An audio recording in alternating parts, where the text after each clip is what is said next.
Bien. Je vais me permettre de vous mettre tous en muet. Mm. Comme ça va nous permettre de commencer. Eh bien, bonsoir à toutes et à tous et, euh, et bienvenue. Oui, si je partageais l'écran, ça serait mieux, hein, vous allez me dire. Je crois que ça serait en effet plus avisé. Je vais recommencer en partageant l'écran. Je crois que vous serez plus heureux. Voilà, voilà. Eh bien donc, bonsoir à toutes et à tous. Nous sommes alors à notre dernière session de cette masterclass Devenez une personne d'influence ou comment influencer ou jouer un rôle positif dans la vie des autres. Et si vous vous rappelez, notre parcours eh bien, nous a amené à travers oui, 9 chapitres aujourd'hui jusqu'à aujourd'hui du livre de John Maxwell. On a commencé par les bases, hein, l'intégrité avec les autres, et puis on est parti pendant 4 chapitres sur la motivation qui se retrouve au travers du fait de nourrir les autres, de leur faire confiance, d'être à leur écoute et de les comprendre. Et puis nous avons, pendant 4 chapitres de nouveau, travaillé le mentorat, comment mentorer les autres au travers de d'élargir leurs horizons, pardon, de les naviguer, c'est-à-dire donc de les guider, de les amener vers là où leur potentiel peut les amener, de se connecter avec eux et de les responsabiliser. Et aujourd'hui, eh bien, nous allons parler de reproduction, donc comment créer d'autres leaders autour de nous. Et si vous vous rappelez, ce que je vous ai raconté depuis le début, eh bien, c'est que le leadership, c'est de l'influence. Et que donc, plus vous augmentez votre influence, plus vous augmentez votre leadership. Euh, Au risque peut-être de vous paraître insistant, mais je crois que c'est vraiment important de pouvoir relever ces points-là parce que euh, on, on a malheureusement trop souvent l'impression que le leadership s'exprime autrement, mais il a vraiment toute son efficacité au travers de ce schéma-là. Alors pour la dernière fois et pour ceux qui viennent de nous rejoindre pour la première fois cette fois-ci, je vais éventuellement pour les habituer, eh bien, répéter une énième fois les 5 niveaux de leadership, mais je souhaite le faire ici parce que ça va revêtir toute son importance au travers de cette masterclass ce soir. Donc John Maxwell a identifié, a établi 5 niveaux de leadership qui sont 5 étapes de l'évolution d'un leader pour celui qui veut évoluer et grandir. Euh, Malheureusement, 90% des leaders restent au premier niveau. C'est celui du droit de la position. C'est, si vous voulez, euh, Cruchot dans Les Gendarmes qui est très fier de pouvoir rappeler qu'il est adjudant-chef, hein, n'est-ce pas? Et donc, c'est ce chef, quel qu'il soit, quel que soit le niveau dans son organisation, qui a ce comportement malheureusement de ce que l'on qualifierait volontiers de petit chef parce il vous rappelle à l'envi son grade, ses responsabilités, ses avantages, hein, une place de parking, éventuellement un bureau fermé avec plusieurs fenêtres, une plante, une place à table à la cantine qui lui est réservée, éventuellement même dans un carré qui n'est réservé que pour certains privilégiés. Bref, la caricature extrême et odieuse que l'on peut avoir du chef, mais malheureusement que l'on retrouve en vrai et pas uniquement en caricature dans de trop nombreuses organisations et à trop nombreuses occasions. Euh, et vous l'avez compris, on fait le gros dos quand on est face à un chef de ce genre-là parce que on n'a que le choix de le suivre, ou en tout cas l'obligation. Par contre, quand notre chef prend conscience que en faisant évoluer sa façon de gérer ses équipes et en commençant à devenir un leader, c'est-à-dire en établissant des relations, eh bien, il va passer au deuxième niveau. Et c'est le niveau à partir duquel ce responsable, ce leader va commencer à s'intéresser aux membres de son équipe ou aux personnes avec qui il ou elle travaille. Et donc, euh, il ne va pas s'intéresser uniquement au rôle que vous avez dans son équipe ou dans son organisation. Il prendra éventuellement du temps avec vous pour apprendre à réellement vous connaître. Quand vous êtes absent, ben, il aura compris que c'est parce que vous avez éventuellement un enfant dont vous devez vous occuper à la maison. Et quand vous revenez, c'est pas juste pour s'assurer que vous allez revenir pour longtemps qui va demander des nouvelles de votre enfant, mais c'est parce qu'on sentira la sincérité derrière qu'il s'intéresse réellement à cet autre être qui fait partie de votre vie. Et donc, on va vouloir le suivre parce que l'on a le choix de le faire et parce qu'on a fait le choix de suivre ce genre de leader-là. Le troisième niveau, c'est celui où le leader va apporter des résultats, contribuer efficacement au fonctionnement de l'organisation. Tout simplement parce qu'à un moment, il va réagir face à un processus qui ne fonctionne pas bien ou qui ne fonctionne pas du tout pour le retravailler et faire en sorte que ce processus, cette règle, eh bien, soit clair, efficace et apporte des résultats. Et donc va soulager quelque part eh bien, la pénibilité de, pas toujours du travail, mais tout simplement du fonctionnement de l'organisation. Donc le dysfonctionnement sera réglé grâce à son intervention. Ce sera aussi éventuellement ce responsable qui vous offrira de l'aide dans un projet, dans une négociation, dans une situation compliquée où vous êtes éventuellement bloqué et il vient venir vous aider à débloquer la situation, à finaliser la négociation, sans pour autant s'en attribuer les mérites, mais il contribuera pour que cette activité soit un succès et un succès pour l'organisation d'abord, éventuellement pour vous, pour lui ou pour son équipe. Mais l'objectif est d'abord de servir l'organisation. Et donc là, eh bien, vous allez avoir envie de le suivre parce que c'est quelqu'un qui accomplit quelque chose de positif dans le groupe, dans l'organisation dans lequel vous vous retrouvez. Le quatrième niveau de leadership, c'est celui justement dont on va parler ce soir, c'est la reproduction. C'est donc ce leader qui se rend compte que seul il n'y arrivera pas, qu'il a besoin de personnes de confiance autour de lui, qu'il va vouloir en effet faire grandir des membres de l'équipe, leur donner des responsabilités et éventuellement même leur demander de prendre la suite sans qu'ils viennent leur donner des instructions et des guidances. Donc, il y aura une confiance totale dans euh, les, la mise à bien, pardon, l'accomplissement des tâches qui vous seront confiées dans ce cas-là. Et ce leader-là, eh bien, vous le suivrez parce que il aura fait quelque chose de particulier pour vous dans votre vie professionnelle souvent et qui sera d'abord un geste de confiance, mais plus encore. Et alors le cinquième niveau, on n'en parlera pas cette fois-ci, ça pourrait faire l'objet d'une autre masterclass, c'est le niveau du respect, c'est celui où vous avez un leader qui n'est plus à réfléchir en termes de moi et mon organisation, mais plutôt de quoi leur organisation a besoin pour mieux fonctionner. C'est éventuellement maintenant le temps pour moi de m'effacer et donc de transmettre le bâton à quelqu'un d'autre qui est au moins aussi compétent que moi, qui est même éventuellement beaucoup plus compétent que moi et qui va pouvoir amener l'organisation à un niveau encore plus loin que ce que j'ai pu faire jusqu'à présent. Et donc, on, le, on a envie de le suivre tout simplement parce qu'il représente quelque chose.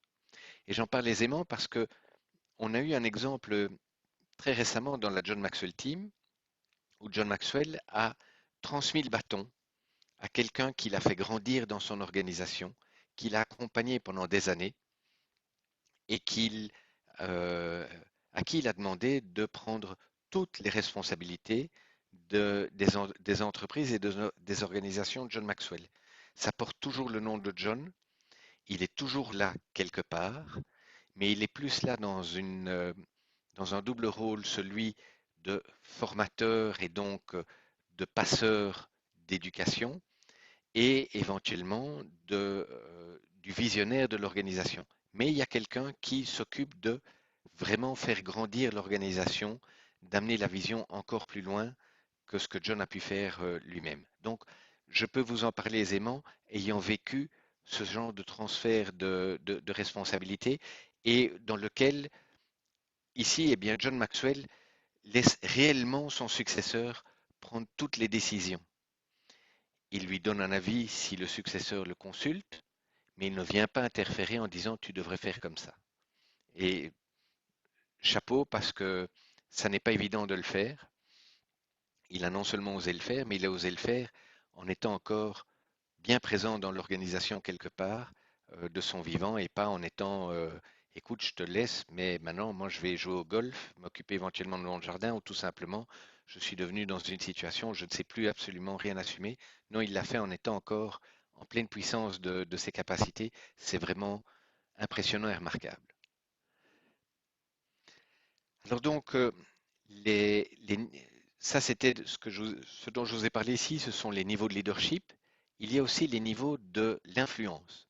Et donc l'influence s'exprime d'abord par l'intégrité qui est l'étape pendant laquelle vous modelez en quelque sorte le cadre, les règles dans lesquelles vous voulez que l'influence s'exerce, de vous vers les autres, mais aussi éventuellement comment vous voyez l'influence exercée par des autres plus loin dans l'organisation.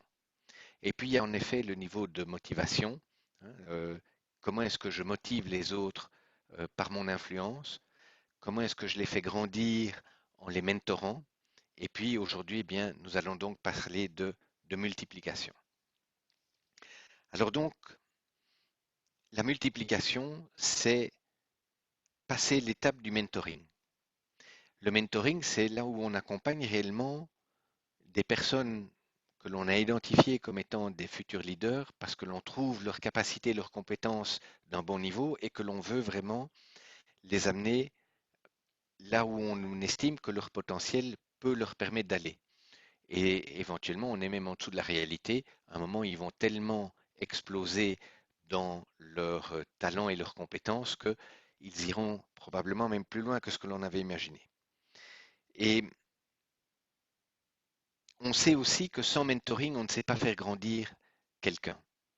On a beau avoir énormément de volonté, on a besoin d'aide pour se développer parce que quelque part, le mentor sert de miroir.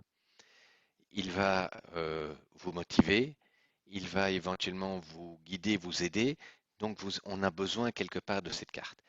À la multiplication, eh bien, on arrive vraiment à un autre niveau et donc, on va essayer de traiter, de savoir comment est-ce que l'on fait pour multiplier. Et avant de commencer par là, on va travailler sur l'aspect de la puissance de cette multiplication. Alors, le premier commentaire est dire oui, mais quand quand je multiplie, j'augmente mon influence. On pourrait se dire, ah, on le fait donc par intérêt personnel et par égoïsme. Non, non, ça n'est pas dans ce sens-là.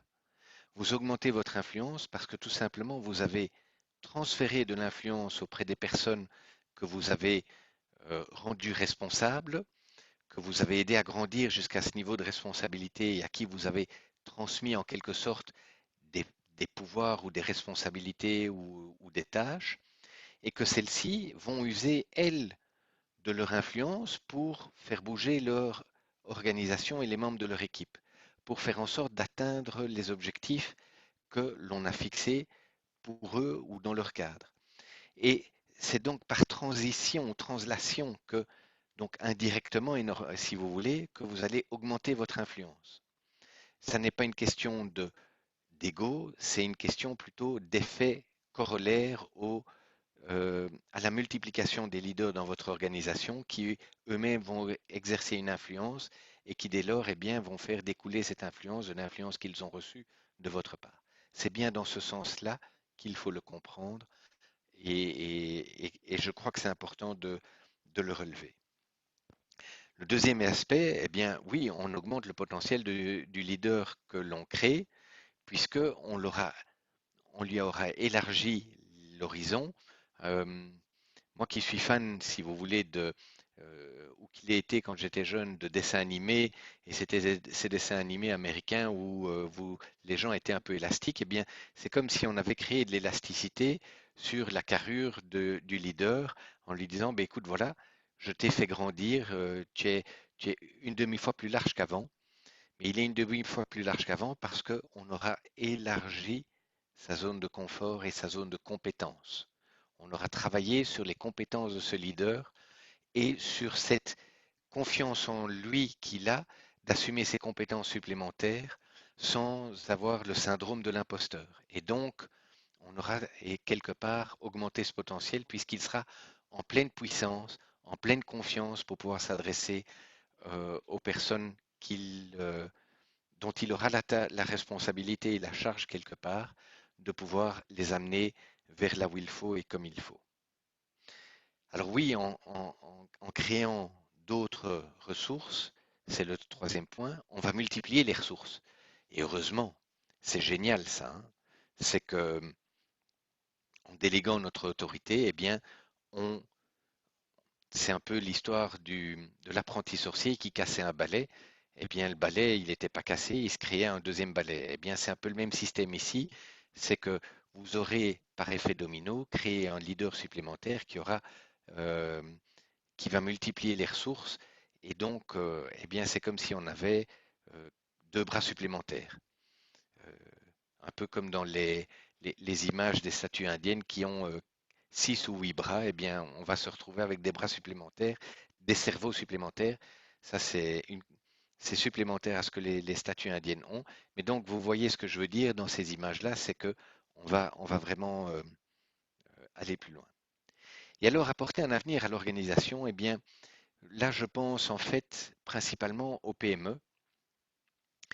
Euh, dans les PME, le patron est le seul leader et le seul chef.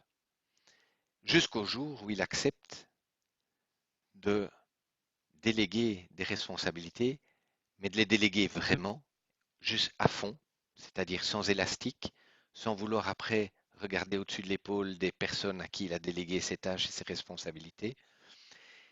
Et soudainement, à ce moment-là, ce patron se rend compte que son organisation, eh bien, elle grandit et au lieu de survivre comme c'était le cas jusqu'à présent, elle va commencer à avoir une croissance exponentielle et non plus éventuellement même légèrement inclinée, mais totalement exponentielle parce qu'il va se rendre compte que les personnes à qui il aura délégué des responsabilités, des tâches, euh, des missions, eh bien ces personnes-là, s'il les a bien choisis, vont être complémentaires à lui, vont être dans leur zone d'expertise et vont permettre du coup à l'organisation eh bien, de, de voir un développement qu'il n'était pas parvenu à obtenir jusque-là. Et c'est l'évolution normale des organisations qui, j'oserais dire, sont bien gérées. Ça, c'est donc pour l'étape où on se dit, ben oui, pourquoi est-ce que je dois multiplier autour de moi des leaders? Alors maintenant, comment est-ce que je vais être un bon reproducteur? Eh bien, on va en parler, c'est d'abord de s'occuper de soi. Ensuite, c'est d'avoir l'esprit ouvert, les yeux ouverts vers est-ce que je détecte des potentiels dans les personnes qui sont soit autour de moi dans mon organisation, soit des personnes que je croise en dehors de l'organisation et qui pourraient être intéressées de la rejoindre parce que justement, elles auraient un défi, une opportunité, que sais-je, et un potentiel à apporter à cette organisation-là. En plus, je mets mon équipe en premier. Et enfin, je fais surtout attention à consacrer du temps à développer des leaders. Je ne vais pas dire que je ne m'intéresse pas aux suiveurs, mais les suiveurs, je sais qu'ils vont suivre. Ils vont suivre parce qu'ils ont besoin quelque part de moi pour avoir un travail, pour pouvoir se nourrir. Donc,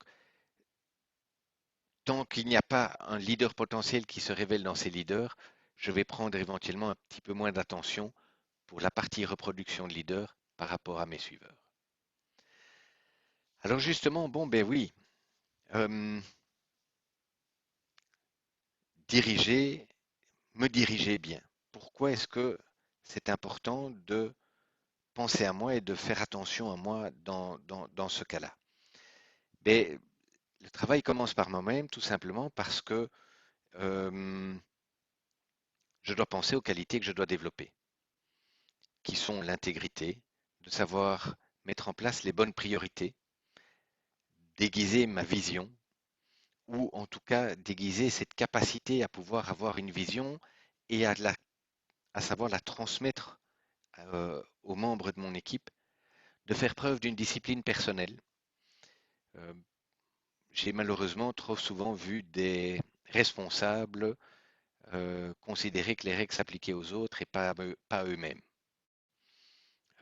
Ils sont responsables, donc je dois m'assurer que la règle s'applique aux gens de mon équipe, mais je ne l'incarne pas personnellement. Et ils sont dès lors tout surpris de voir que les gens dans leur équipe eh bien, ont du mal à intégrer les règles qu'ils leur proposent.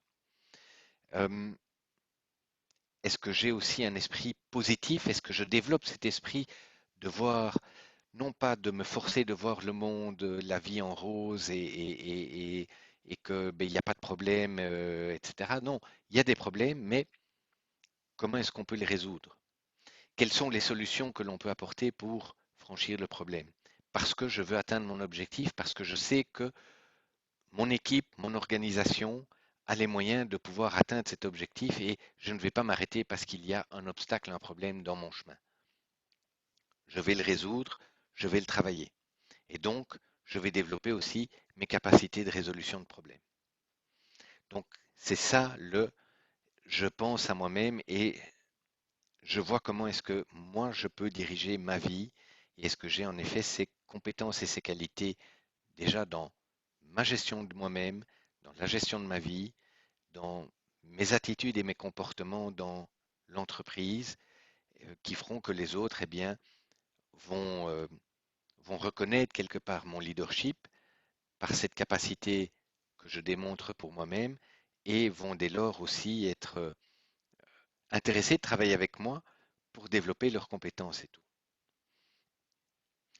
Alors oui, je vais chercher en effet des personnes à développer et je vais surtout en effet essayer de trouver des personnes qui sont complémentaires à moi. Hein, je vous l'ai déjà dit dans des leçons précédentes, dans des masterclass précédentes, une équipe de lions, c'est très bien quand il y a de la viande à partager. Une fois que la viande se fait plus rare, ben, l'équipe de lions, elle ne fonctionne plus. Ils se bouffent entre eux, mais ils ne vont plus faire tirer la charrue pour pouvoir avancer. Alors vous me direz, des lions ne tirent pas une charrue, mais enfin, vous avez très bien compris ce que je dis, ils ne vont plus faire avancer l'organisation. Hein. Euh, Ayons des équipes complémentaires. Je vous ai parlé la semaine dernière sur les 4 catégories, les 4 familles de personnalités. Eh bien, nous avons besoin de décideurs, nous avons besoin de gens qui ont de l'imagination, nous avons besoin de personnes qui apportent de la stabilité parce qu'elles vont créer ce collant qui va faire que l'équipe eh bien, fonctionnera en équipe. Et on a besoin de personnes consensuelles qui, elles, vont amener justement, en effet, aussi cet élément euh, d'aller dans le détail des situations et de vouloir s'assurer que on maîtrise bien tous les éléments dont on doit maîtriser pour faire tourner l'équipe. On a besoin donc de ce mixte. On ne peut pas être juste des D, juste des I, parce que là, ça va mal fonctionner. Donc c'est ça qui est important. Et puis alors après, eh bien, il faut savoir déléguer, oser déléguer. Parce que savoir, oui, on sait grosso modo comment il faut faire. Mais après, il faut oser le faire.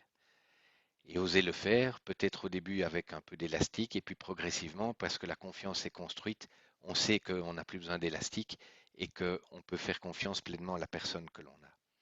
Et donc oui, eh bien, euh, il y a cet adage qui dit quand l'élève est prêt, le professeur apparaît. Eh bien oui, souvent, quand on a quelqu'un qui se révèle, et bien tout d'un coup, les choses se mettent bien en place et c'est merveilleux. Et alors en plus, oui, l'équipe. L'équipe, c'est important. Sans équipe, on ne va nulle part, ou en tout cas, on y va beaucoup moins vite. Et donc, n'ayons pas peur de travailler en équipe, mais surtout aussi d'être fier des membres de l'équipe et de savoir les mettre en avant. La couverture, c'est sympa de l'avoir vers soi, mais il ne faut pas non plus oublier que sans les autres, eh bien, on va tout d'un coup se retrouver sans couverture. Donc, euh, mettons l'accent sur l'équipe, de voir qui faire grandir dans cette équipe, comment faire grandir les personnes dans cette équipe, dans quelle direction, parce que de nouveau, ça va renforcer l'équipe qui va être dès lors aussi, elle, plus, euh, plus compétente, plus performante et plus pertinente.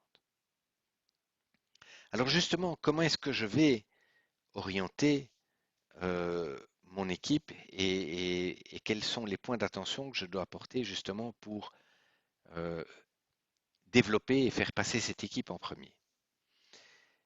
Et puis, il y a une question qui est de dire est-ce que j'apporte une valeur ajoutée pardon, aux autres? Donc, est-ce que mon intervention, est-ce que dans tous les cas de figure, j'apporte une valeur ajoutée ou est-ce qu'il y a des domaines dans lesquels je peux éventuellement me focaliser parce que c'est là que je vais réellement apporter la valeur? Et puis, il y a d'autres où ce sera éventuellement quelqu'un d'autre qui le fera. Est-ce que aussi j'apporte une valeur ajoutée à l'organisation? Euh, Est-ce que je suis prompt à donner du crédit quand les choses vont bien? Hmm. On sait très bien que le réflexe est souvent très fort de vouloir ouvrir son parapluie quand les choses ont été mal, parce qu'on veut se protéger. On ne discutera pas de ça, mais malheureusement, c'est une réaction que beaucoup d'êtres humains ont. Mais quand est-ce que les choses vont bien? Est-ce que l'on est aussi surtout capable de donner du crédit à ceux qui ont contribué à ce que ça aille bien? Est-ce qu'on les met en avant? Est-ce que notre équipe est en mesure d'accueillir aussi des nouveaux membres? En d'autres mots, est-ce qu'elle est un aimant? Est-ce que les gens ont envie vraiment de venir travailler chez nous, dans notre équipe, parce qu'ils se rendent compte qu'on a des qualités, du potentiel, des valeurs qu'ils retrouvent moins chez d'autres? Ça aussi, c'est un indicateur intéressant. Est-ce que je laisse des gens dans l'arrière-plan, ce que l'on appellerait sur le banc, ou bien est-ce que je mets en sorte que toutes mes ressources soient utilisées? En d'autres mots, est-ce que dans mon équipe, il y a des gens qui sont euh, soit éventuellement des poids morts ou des individus qui sont gardés en réserve de la République parce qu'éventuellement ils pourraient ressembler un peu à des Joe Biden quand ils ouvrent la bouche. On se dit zut, on devrait éventuellement leur demander de se taire parce que c'est pas génial. Alors j'ai pris cet exemple-là, mais ça peut être dans les actes. On se dit oui, ils sont bons, mais ils sont bons quand on les cadre très fort et donc on n'a pas vraiment envie de les mettre en avant dans le groupe. Mais non, justement, aidons-les, aidons-les à, à grandir, à s'améliorer et donc, eh bien, jouons avec l'ensemble de l'équipe et pas juste avec certains membres de l'équipe. C'est un élément important. Euh, Est-ce que je suis prompt à déléguer le droit de prendre des décisions importantes auprès des membres de mon équipe? Ou bien tout doit passer par mon bureau, éventuellement par mon approbation? C'est un élément important aussi. À quel niveau de délégation de pouvoir vous pouvez aller avec les membres de votre équipe? Ça peut dépendre de l'organisation, alors éventuellement il faut travailler ça dans l'organisation. Mais on peut aussi très bien travailler dans son équipe et dire, écoute, tu as le mandat, je te laisse gérer cette réunion, ce projet, etc. J'ai confiance, les décisions que tu prendras, elles seront les bonnes. Tu sais quelles sont nos limites et je sais que tu sauras défendre euh, éventuellement les intérêts de l'équipe, mais aussi voir Si nos intérêts sont en ligne avec l'organisation, alors c'est bon. S'ils ne sont pas en ligne, je sais que tu sauras prendre la bonne décision pour nous permettre de nous remettre éventuellement en ligne avec la ligne directrice de l'organisation. Et est-ce que je favorise les victoires de l'équipe ou bien est-ce que je crée des stars dans mon équipe? Est-ce que donc un succès est le succès d'une personne ou bien est-ce que c'est le succès de l'équipe? Est-ce que l'on célèbre une personne ou est-ce que l'on célèbre toute l'équipe pour la contribution de toute l'équipe? Voilà des 7 sujets qui sont, je crois, vraiment intéressants à pouvoir prendre en considération dans ce travail de leadership et justement de reproduire des leaders, que ce soit dans son équipe ou pour reprendre en main une équipe. Alors, on va passer à la multiplication. Quand on, quand on passe à la multiplication, eh bien, il y a 5 catégories d'organisation ou de leaders que l'on peut trouver. Euh, il y a des organisations où c'est le cafouillage, 20% d'entre elles. La survie, c'est dans 50% des cas. On va parler de siphonnage. Ça ne représente heureusement que 10% des situations. Les synergies, on est à 19%. Et puis l'importance, c'est 1% des cas. Alors, le cafouillage. Je crois que le cafouillage, le mot vaut bien par lui-même. Ce sont soit ses équipes, ses leaders, soit ses organisations, euh, où c'est un tel désordre qu'il est compliqué de pouvoir garder les hommes et les femmes qui les composent à l'intérieur. On est à peine rentré, on se rend compte du bazar et on a très envie de repartir parce que on se rend compte qu'on s'est trompé. C'est c'est le genre d'organisation où les membres sont un mal nécessaire. Les développer, pourquoi est-ce que je développerais quelqu'un dans mon organisation? Je suis quand même le chef.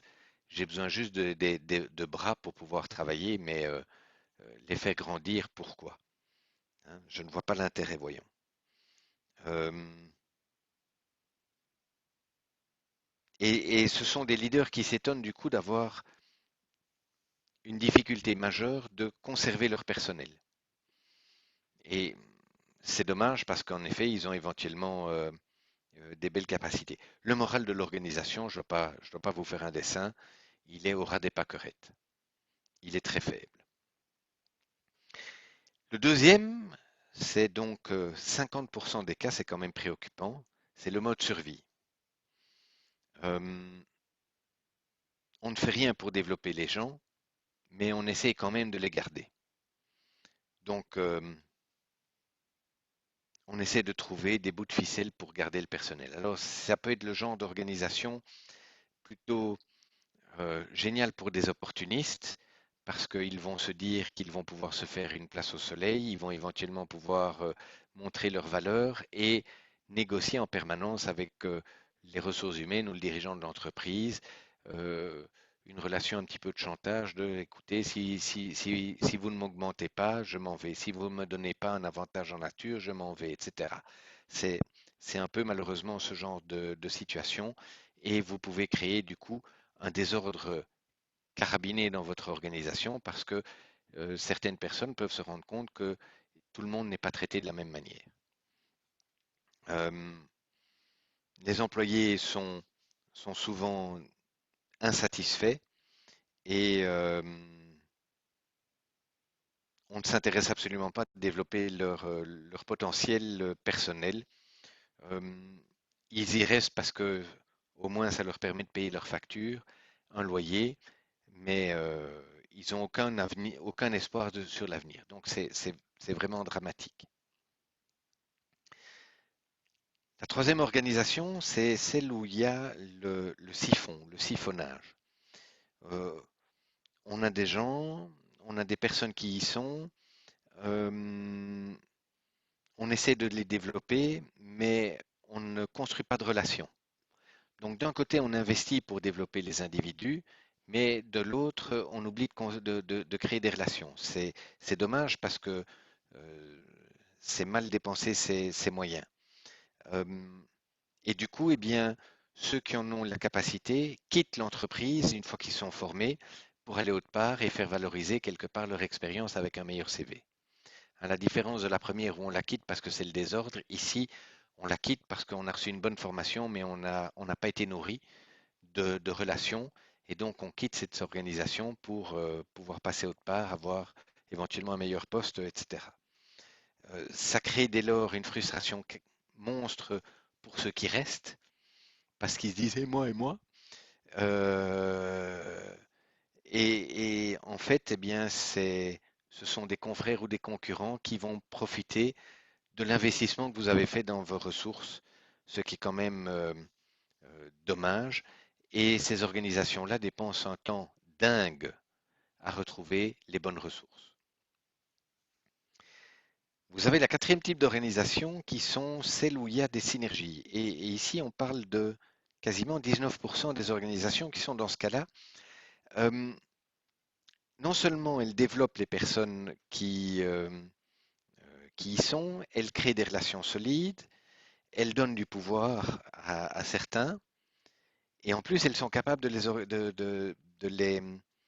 les conserver. Donc, c'est quelque part un super environnement. Euh, oui, sauf que tout ne se fait pas à 100% et c'est un peu en partie.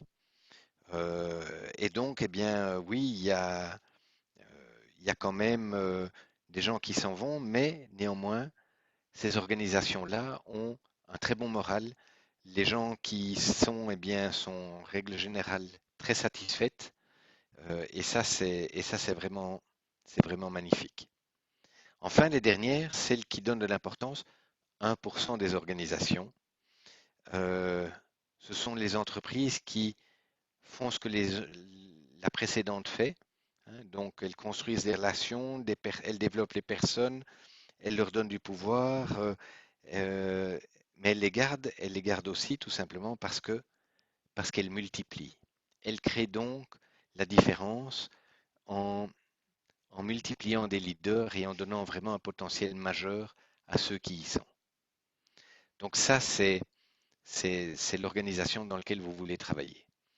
Euh, j'ai eu l'occasion, moi, de pouvoir travailler avec une entreprise qui fonctionnait à ce niveau-là, le niveau 5.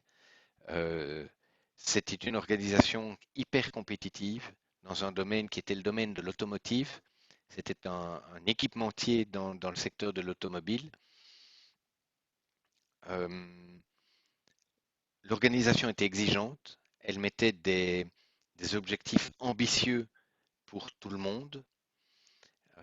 On était derrière les personnes, les membres de l'organisation pour la réalisation de ces objectifs, mais on leur donnait les moyens, on les formait, on créait le lien et le liant dans l'organisation et surtout, on voyait le potentiel qu'il y avait parce que l'on permettait de voir l'éclosion de leaders. Et ça, c'était vraiment assez incroyable. J'ai pas souvent vu ça, mais ici, là, je l'ai vu. Et dans cette organisation-là, eh bien, le, le bénéfice après impôt équivalait à 10% du chiffre d'affaires. Donc, après impôt. Hein, donc, vous imaginez, avant impôt, c'était une organisation vraiment incroyable, présente dans le monde entier, euh, employant plus de 3000 personnes, présente dans 130 pays, etc. Donc, vraiment une grande organisation, pas juste une petite boutique à côté de chez vous. Donc oui, voilà, ça c'est ce dont je vous ai parlé. Euh, alors maintenant, comment est-ce que l'on va trouver ces leaders qui vont reproduire d'autres leaders? Euh, c'est le fruit ici d'une enquête faite par la revue Harvard Business Review qui a interrogé plus de 30 leaders à un niveau supérieur, exécutif, dans des entreprises américaines. Et donc, le fruit ici est un peu ce qui est le résultat de cette enquête. Et dans lequel ils disent, bien écoutez, voilà, euh, être un influenceur, c'est quelqu'un qui euh, a modélisé l'intégrité avec toutes les personnes avec qui il est en contact, qui nourrit les autres pour que ceux-ci se sentent valorisés, qui fait confiance aux autres pour qu'ils aient confiance en eux-mêmes, pour qu'ils croient en eux-mêmes, qui les écoute pour construire une relation avec eux, qui les comprend pour les aider à réaliser leurs rêves, qui les fait grandir, les élargit pour accroître leur potentiel, qui les guide à travers les difficultés jusqu'à les rendre autonomes, qui se connectent à eux-mêmes enfin, à leurs interlocuteurs pour justement les faire passer à un niveau supérieur, qui leur donne les moyens de devenir la personne qu'ils sont et qui reproduisent des leaders pour que votre influence continue à se référer au travers des autres. Alors c'est singulier, c'est un peu ce qui a été illustré au travers de tout ce livre, de tout ce parcours, mais, mais je crois que c'est en effet une belle synthèse et une reconnaissance de la part de grands leaders de grandes entreprises américaines. Harvard, je crois, est quand même une belle référence dans le domaine, etc. Alors avant de terminer, je voudrais vous proposer votre plan d'action. Quel est pour vous l'engagement que vous pensez prendre dans les prochaines étapes de votre croissance? Quand allez-vous commencer à reproduire des influenceurs et quelles sont vos prochaines étapes de développement personnel?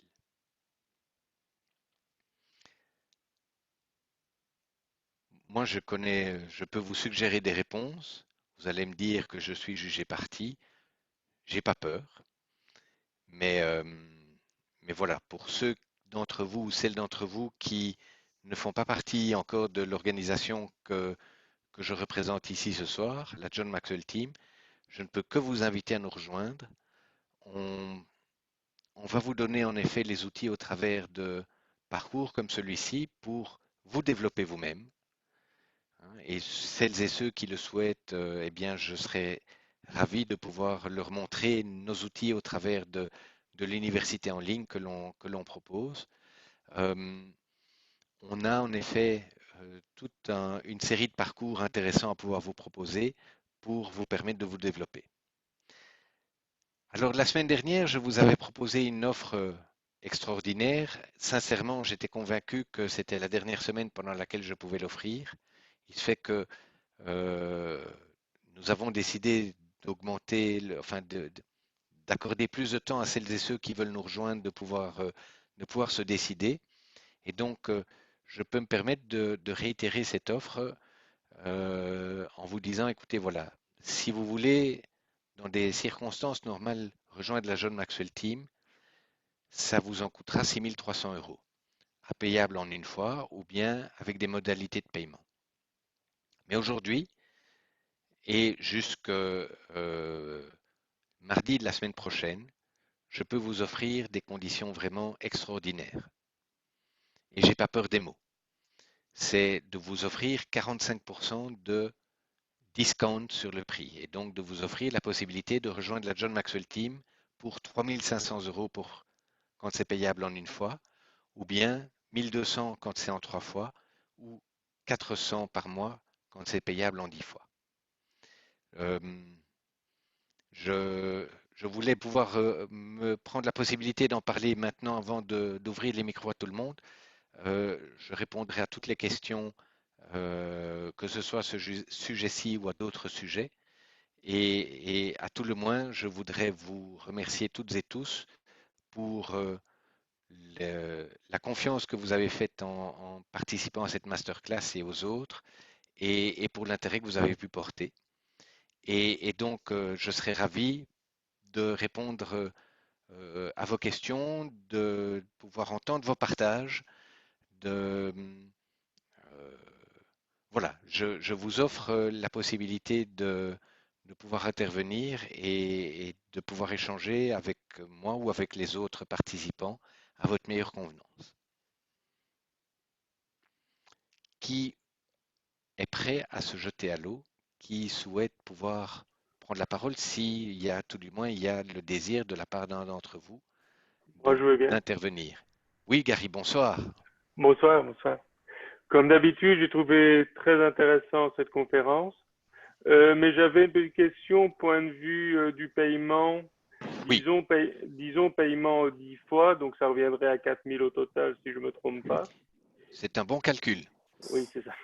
Mais c'est pour voir, est-ce qu'on a accès, à partir du moment où on commence à payer le premier mois, on a accès, ou alors on a seulement accès quand tout est payé?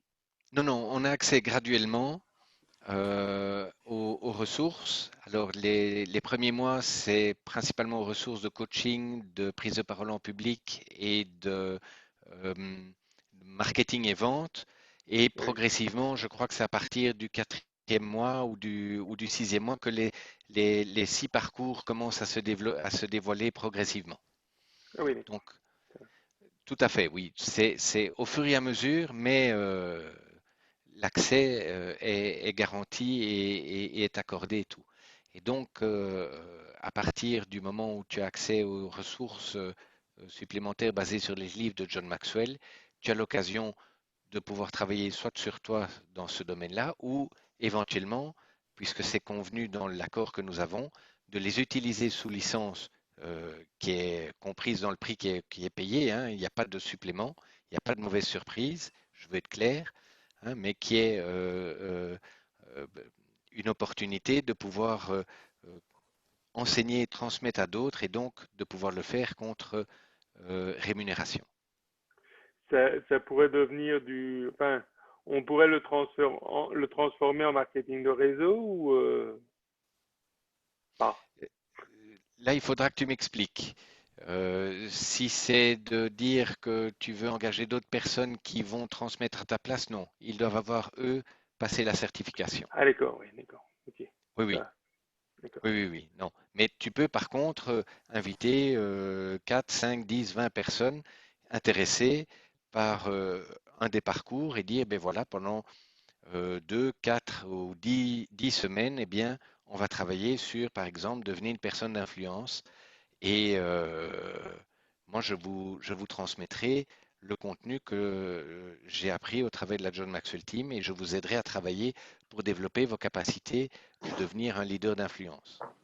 Donc, par exemple, moi, je pourrais proposer à des gens, mais les gens à qui je propose ne peuvent pas le proposer. Non, voilà, Ouais, exactement. c'est ça. Oui. Oui, oui. Donc c'est de la Merci. vraie transmission, ça n'est pas de la délégation euh, indirecte. D'accord. Merci. De rien, de rien. José, Bah, moi, j'avais l'impression que tu avais ouvert ton micro, c'est pour ça que je te sollicite. Mais écoute, moi, je suis déjà membre, donc je sais bien, oui. Non, non, c'était pas par rapport à la question de Gary, mais est-ce que tu avais un partage que tu souhaitais faire? C'était dans ce sens-là? bon, moi, j'ai loupé les 15 jours, là, j'ai loupé les deux dernières, Mhm. les deux dernières présentations.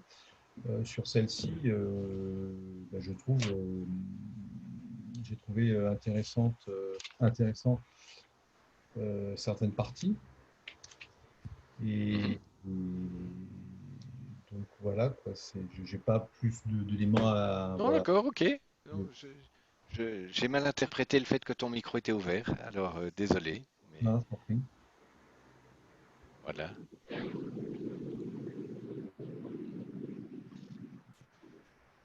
Oui, Basile, je t'en prie.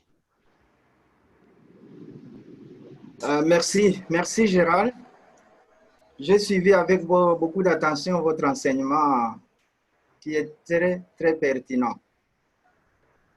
Pertinent pour moi parce que moi j'évolue dans une organisation, j'évolue dans une entreprise, j'ai des collègues, j'ai des collaborateurs.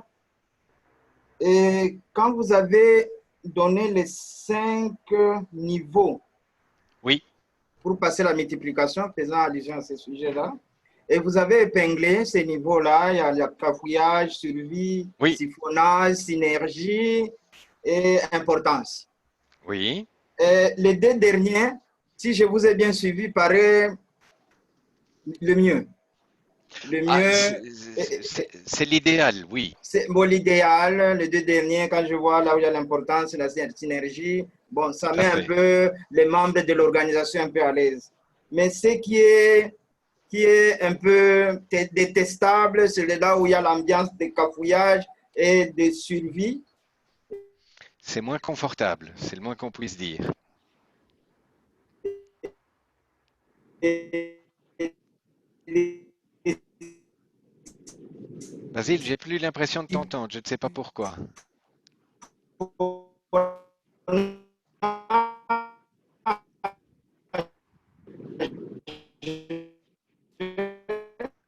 Basile, ta connexion n'est plus bonne.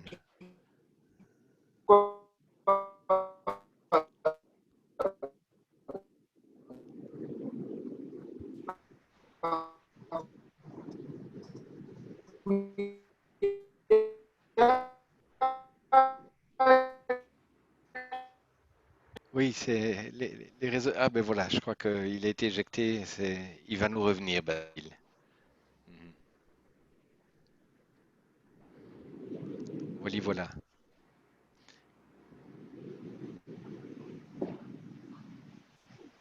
Oui, pardon, Didier. Oui, bonsoir, bonsoir tout le monde. Bonsoir.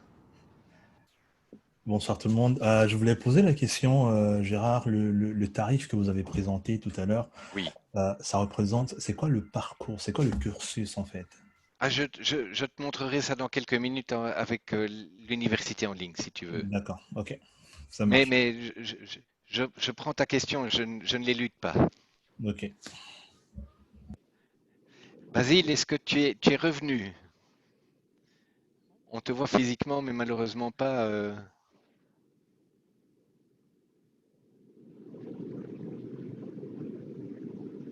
La communication avait été coupée, cher ami. Oui, oui, c'est compliqué. C'est compliqué.